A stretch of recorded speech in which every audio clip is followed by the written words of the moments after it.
Welcome to the deep dive. Today, we're really excited to get into a topic I think is, well, genuinely transformative for language learning. We're looking at how you can really use stories to learn English. Yeah, it's such a great topic. It's incredibly powerful and maybe a bit overlooked sometimes because it feels Hmm. simple. But stories, they're just this natural, really effective, and honestly enjoyable way to deepen your English. Doesn't matter if you're just starting or, already pretty advanced. It really does make perfect sense when you Yeah. think about it.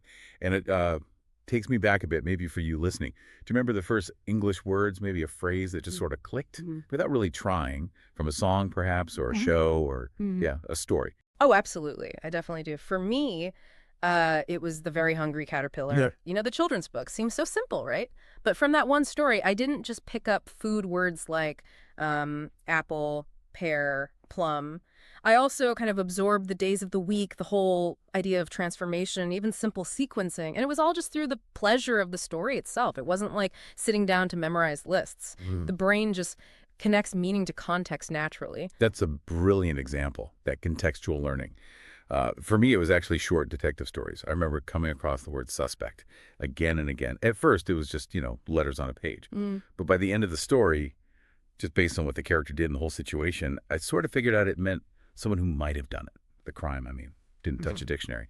But that word, it stuck Yeah. instantly. It's almost like your brain creates a little movie around the word, makes it memorable. Exactly. That's precisely the magic of stories, if you like. Our brains are just fundamentally wired for narrative. When you're engaged in a story, you're not just processing isolated facts, you're integrating information into this whole coherent, often emotionally resonant experience.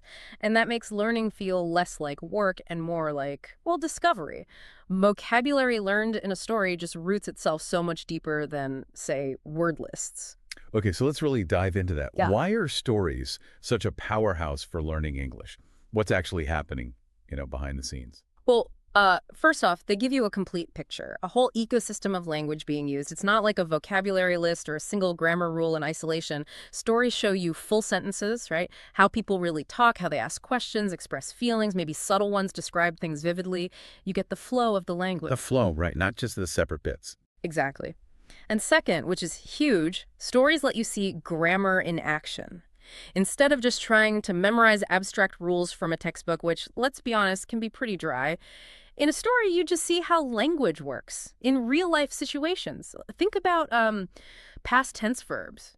You read a story about someone's day, you see walked, ate, played, used over and over in context. You start to understand how the past tense works naturally without needing a formal lesson on irregular verbs right away. Right, you absorb the pattern almost without thinking about it. It's much more intuitive. Precisely. Your brain starts internalizing these structures just by meeting them authentically, inside a story that holds your attention. It's pretty cool how much our brains can do subconsciously. Okay, so we're sold on stories being essential. But how do you pick the right one? Especially if you feel like a complete beginner. Yeah, good question. For beginners, the key is simplicity, but meaningful simplicity. Children's books, like my Caterpillar example, are fantastic. Controlled vocabulary, clear plots. Perfect starting point. Then you have things like short stories written specifically for ESL learners, often called graded readers. Graded readers, right. Yeah. And they're useful because, Well, they're designed for learning. They often come with helpful vocabulary lists, maybe some review questions. They control the grammar and vocab, so it's challenging, but not overwhelming. so you can find one that's just right for your level. Makes sense. What about intermediate learners? Or advanced? Well, once you've got that basic foundation, the world really opens up. You can tackle classic short stories, fairy tales, maybe even start on full novels if you're feeling ambitious. And don't forget, stories aren't just books anymore. Think wider. Like what? Comic books can be great, or blog stories online, even YouTube videos telling a story, especially with good subtitles. Yeah, lots of options there. The main thing is finding something you actually like, something that grabs you. If you're bored, your brain kind of switches off, right? Learning stops. So true. Engagement is key for making things stick. Yeah. Okay, so you found your perfect story. Now what? How do you go beyond just passively reading it? How do you really squeeze the learning out of it? Right.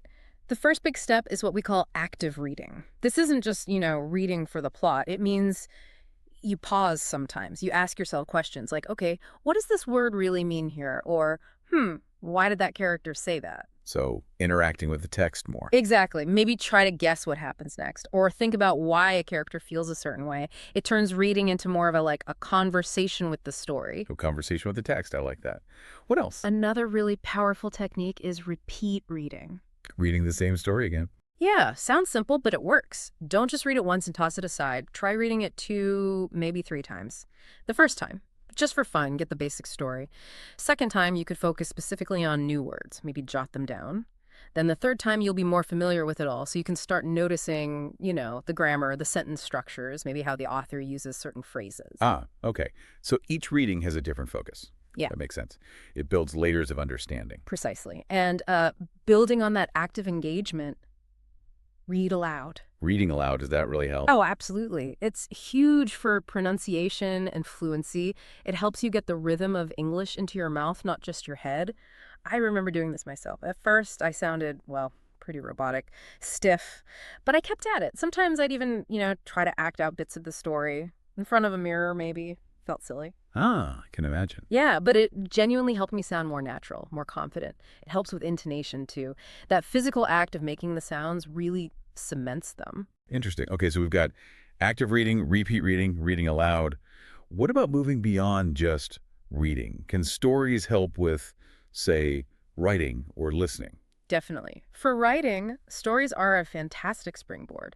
You could try, for instance, writing your own ending to a story you just read. A different ending. Oh, like a creative writing prompt. Exactly. It pushes you to use the vocabulary, maybe mimic the style a bit, and practice expressing your own ideas in English. Or something simpler.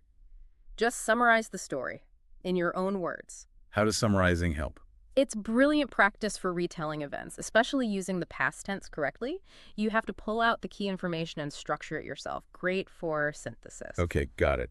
And listening, you mentioned audio earlier. Yes. Listening practice is crucial, right? And there are tons of resources now. Websites, apps, lots of places have audio stories or story podcasts specifically for learners. So you can listen instead of reading, or maybe do both. Both is great. And that leads to a technique called shadowing. Heard of that? Shadowing. Tell me more. So you listen to the audio story, right?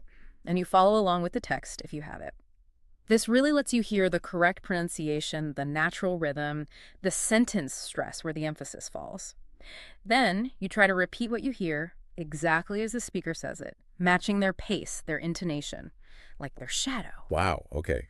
That sounds intense. It can be, but even just 5 minutes of shadowing a day can make a massive difference to your listening skills and your speaking fluency. Builds confidence, too. 5 minutes a day. That sounds manageable. Okay, so we have all these fantastic techniques. Active reading, repeating, reading aloud, writing summaries, shadowing audio. How do you actually make this a habit? Let's give people some, practical daily tips. Good idea. First one, consistency over intensity. Try to read one short story or even just a paragraph or two every single day. Make it part of your routine. Just a little bit each day. Okay. Tip 2. Maybe keep a story journal. Nothing fancy. Just a notebook where you jot down, say, 5 new words you learned or an interesting phrase. And maybe write 1 or 2 sentences about what you thought of the story. That recall helps lock it in. Nice. Active recall. What's tip 3? Don't be scared to record yourself. Record yourself reading a passage aloud or summarizing the story afterwards. Ugh, listening back to yourself. I know, it can feel awkward, but it's so revealing. You'll hear things you don't notice while you're speaking, little pronunciation quirks, maybe where your intonation is a bit flat. It's like having your own personal language coach. Okay, brave step, but probably worth it. 4th tip. Find community. Think about joining an English story club. Maybe online, maybe there's one locally. Discussing the stories with other learners or even native speakers is amazing practice for real conversation. You have to explain your ideas, understand others, negotiate meaning. It's gold. That's a great idea. Social learning. Okay, final tip, number 5. Yes, and this is maybe the most important one. Please don't worry if you don't understand everything at first. Seriously. Language learning isn't about getting 100% from day one. It's a journey. There will be words you don't know, sentences that feel confusing. Just keep going, keep engaging. Your understanding will grow, often in surprising ways, as long as you're consistent. Focus on progress, not perfection. That's such important reassurance. Progress, not perfection. Love it. So wrapping this all up, what we've really seen is that stories are way more than just kids stuff, right? Mm-hmm. They're actually one of the most powerful, holistic, and genuinely fun tools you have for learning English. At any level, it just taps into how we're built as humans. Absolutely. That's the big takeaway here. Through this one activity, reading or listening to stories, you can hit so many birds with one stone. Improving vocabulary, getting a feel for grammar, sharpening your listening, reading faster, speaking more fluently, even writing better. It's like a Swiss Army knife for language learning. It really is. So the advice is simple, really. Find stories you like, stories at roughly your level, use them daily, even for just a bit. And the most crucial part, have fun with it. Enjoy the process. Yeah. Every story you read, every Yeah. story you listen to, it's not just passing time. It's a real enjoyable step towards mastering English. Well said. So thank you everyone for joining us on this deep dive today. We really hope this gives you some fresh ideas and maybe makes your English learning journey a bit more exciting. Keep at it.